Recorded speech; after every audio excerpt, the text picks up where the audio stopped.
यहाँ यारों, तो आज का टॉपिक है रिप्रेजेंटेशन ऑफ इंटीजर्स। ठीक है, अब इंटीजर्स दो तरह के रहते हैं। पहला रहता है पॉजिटिव, दूसरा रहता है नेगेटिव। ठीक है, तो अभी तक हम जिसका भी एग्जाम्पल लेके समझे वो सब थे पॉजिटिव इंटीजर्स। ठीक है, लेकिन कंप्यूटर नेगेटिव इंटीजर्स को कैसे स्टोर कर पाएगा, जबकि कंप्यूटर सिर्फ और सिर्फ 0 और 1 को समझता है। ठीक है, तो हम 0 और 1 को ऐसे फॉर्मेट में लिखेंगे जिससे वो नेगेटिव इंटीजर्स को भी स्टोर कर पाएगा। ठीक है, तो उसके लिए 3 फॉर्म्स को निकाला गया। पहला है साइन एंड मैग्नीट्यूड फॉर्म, दूसरा है वंस कॉम्प्लीमेंट फॉर्म, तीसरा है टूज कॉम्प्लीमेंट फॉर्म। ठीक है, अब इन तीनों का अपना अपना कहानी है। ठीक है, सबसे पहले साइन एंड मैग्नीट्यूड फॉर्म के बारे में समझते हैं। साइन एंड मैग्नीट्यूड फॉर्म ये बोलता है कि 0 यानी कि पॉजिटिव, 1 यानी कि नेगेटिव।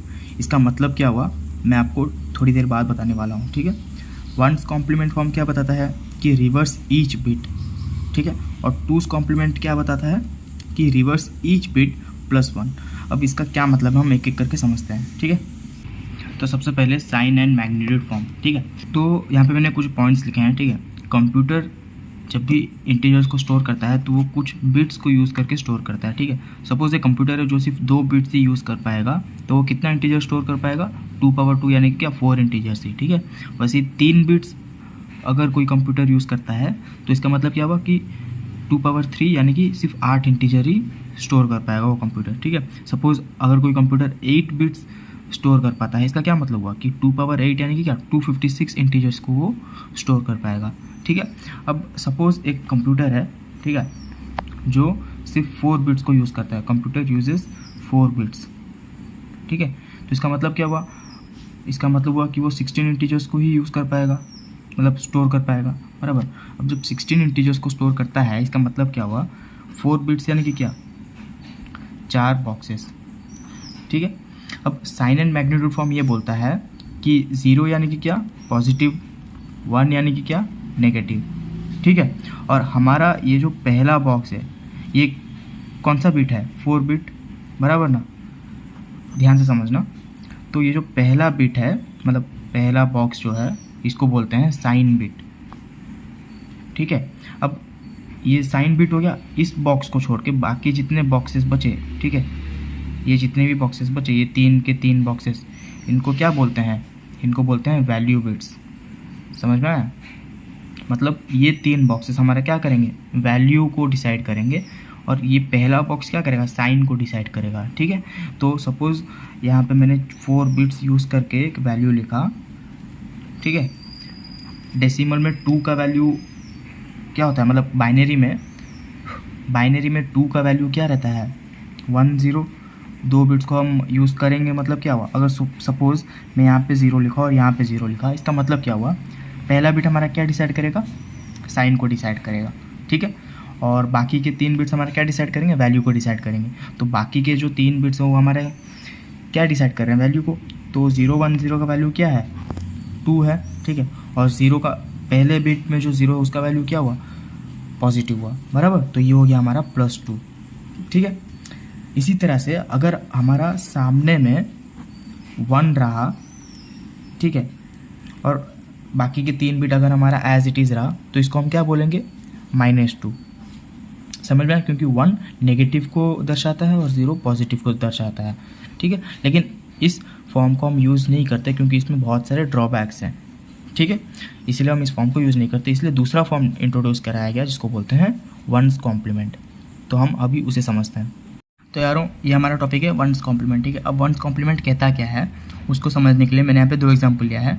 +3 का वैल्यू क्या रहता है, हमारा रहता है 0 0 1 1। बराबर, तो वंस कॉम्प्लीमेंट का कहना है कि हर एक बिट को रिवर्स कर दो तो वो हो जाएगा हमारा नेगेटिव इंटीजर का वैल्यू। समझ में आया, मतलब 0 की जगह पे हम 1 लिख देंगे और 1 की जगह पे हम 0 लिख देंगे, तो ये हो गया हमारा नेगेटिव इंटीजर का वैल्यू, यानी कि -3। ठीक है, अभी -3 कैसे हो रहा है, जैसे मैंने क्या बोला है कि हमारा लेफ्ट मोस्ट जो डिजिट यानी कि बिट रहता है उसे हम साइन बिट बोलते हैं। बराबर, और बाकी जो 3 बिट बचे उसे हम क्या कहते हैं, वैल्यू बिट्स बोलते हैं। ठीक है, तो वैल्यू बिट्स के अनुसार ये हमारा 2 0 2 1 2 2 और ये 2 3 हो गया। ठीक है, तो 1 की जगह पे क्या है, 2 4 है, मतलब 2 2 यानी इसका वैल्यू क्या हो गया, 4 हो गया। और इस 1 की जगह पे वैल्यू क्या है 2^3 यानी कि क्या हुआ 8 हो गया, लेकिन हम 1 को नेगेटिव कंसिडर करते हैं इसलिए इसका वैल्यू -8 हो जाएगा। ठीक है, अब जब -8 + 4 करोगे तो इसका वैल्यू कितना आता है -4 आता है। लेकिन हमको 1's कॉम्प्लीमेंट क्या कहता है कि हर एक बिट को अगर रिवर्स कर दोगे तो वो हो जाएगा हमारा नेगेटिव इंटीजर का वैल्यू। तो कायदे से -3 का वैल्यू इतना होना चाहिए था, लेकिन -3 का वैल्यू कितना हो रहा है -4 हो जा रहा है।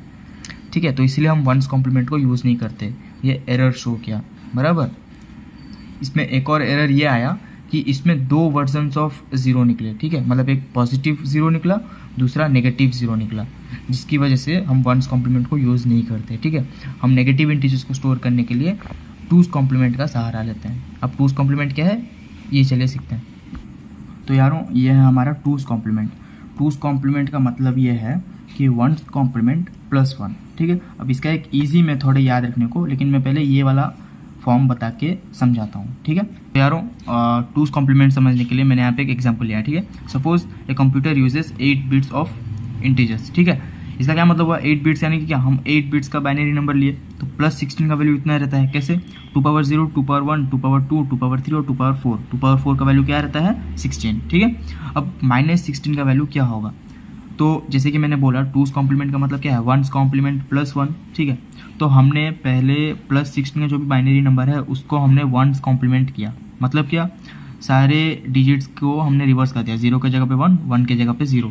ठीक है, उसके बाद जो भी वैल्यू आया, जैसे कि ये वैल्यू आया, इस वैल्यू को हमने क्या किया +1 कर दिया। ठीक है, उसके बाद 1 को प्लस कर दिया, 1 को जब प्लस किया उसके बाद जो फाइनल वैल्यू आया हमारा, ठीक है, मैंने बाइनरी एडिशन बता के रखा हुआ है पिछले वीडियोस में, तो आप उन वीडियोस को चेकआउट कर सकते हो। ठीक है, तो जैसे ही हमने +1 किया उसके बाद जो वैल्यू आया उसको हम बोलते हैं 2's कॉम्प्लीमेंट।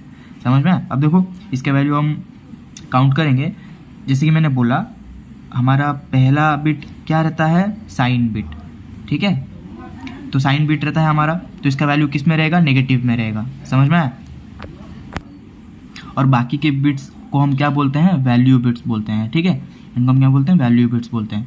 अब जैसे कि मैंने बोला इस बिट को हम नेगेटिव बोलते हैं। ठीक है, तो इसका वैल्यू जो भी आएगा वो नेगेटिव में आएगा, तो इसका वैल्यू क्या आएगा 2^0 2^1 2^2 2^3 2^4 2^5 और 2^6।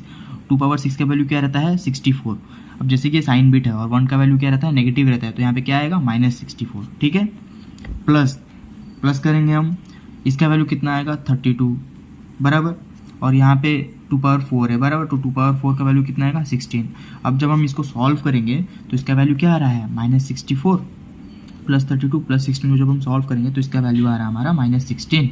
तो ये एकदम सटीक आंसर दे रहा है, इसको हम बोलते हैं 2's कॉम्प्लीमेंट। तो मैं एक बार समराइज़ कर देता हूँ। 2's कॉम्प्लीमेंट यानी कि जो भी हमको बाइनरी नंबर दिया रहा होगा उसको हम पहले 1's कॉम्प्लीमेंट में कन्वर्ट करेंगे।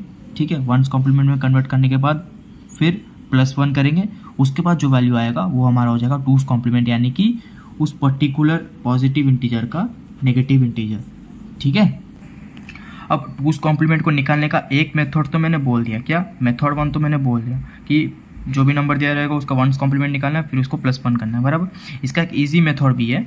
ठीक है, हमको इतना लॉन्ग मेथड से ना करके ईजी मेथड से हम कर सकते हैं। क्या लिखा है मैंने पॉइंट्स लिखा है। ठीक है, क्या लिखा है go from right to left, जो भी नंबर दिया रहा होगा 0 1 0 1 0 0 हम राइट से लेफ्ट की तरफ जाएंगे। ठीक है, फिर क्या होगा don't reverse the bits till you get first one. Suppose करो मुझे या फिर आपको एक नंबर दिया रहा होगा 1 0 0 1 1 1 0। ठीक है, क्या लिखा है don't reverse the bits till you get first one, यानी कि क्या हम राइट से लेफ्ट जाएंगे, जैसे ही हमारे पास पहला बिट आएगा और वो पहला बिट हमारा 1 होगा। ठीक है, उसको हम चेंज नहीं करेंगे। थर्ड पॉइंट में मैंने लिखा है बराबर डोंट चेंज फर्स्ट वन, तो हम इस वाले 1 को चेंज नहीं करेंगे और इससे पहले जो भी बिट्स हैं उनको भी चेंज नहीं करेंगे। तो हम क्या करेंगे 0 1 लिख दिए। अब फोर्थ पॉइंट में क्या लिखा है देयर आफ्टर रिवर्स, इसका क्या मतलब हुआ कि जैसे ही हमारा पहला 1 आया उसको हम चेंज नहीं करेंगे, उसके बाद से जो भी बिट्स रहे ठीक है उन सबको हम रिवर्स कर देंगे, यानी कि 1 की जगह पे 0 0 की जगह पे 1। ठीक है, तो ये हो जाएगा हमारा नेगेटिव इंटीजर का वैल्यू। समझ में आया? इसी तरह से हम एक एग्जाम्पल लेके समझते हैं।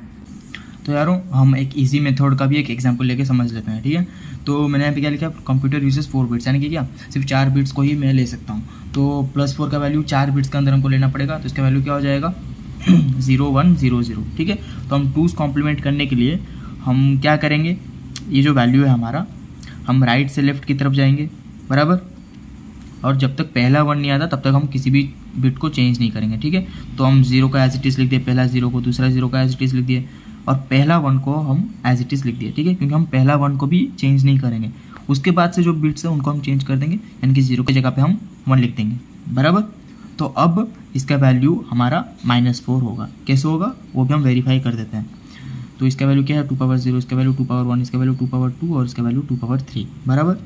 तो 2 पावर 2 का वैल्यू क्या है, +4, ठीक है। और ये 2 पावर 3 का वैल्यू क्या है, +8। लेकिन जैसे कि मैंने बोला कि हमारा पहला बिट जो है वो हमारा साइन बिट रहता है, और इसका वैल्यू क्या रहता है, 1 का वैल्यू नेगेटिव रहता है। तो इसका वैल्यू क्या हो जाएगा, -8, ठीक है। तो -8 + 4 = -4, ठीक है। तो इस तरह से हम 2's कॉम्प्लीमेंट का इजी मेथड से हम फाइंड आउट कर सकते हैं कि पॉजिटिव इंटीजर का नेगेटिव इंटीजर का वैल्यू क्या होगा, ठीक है।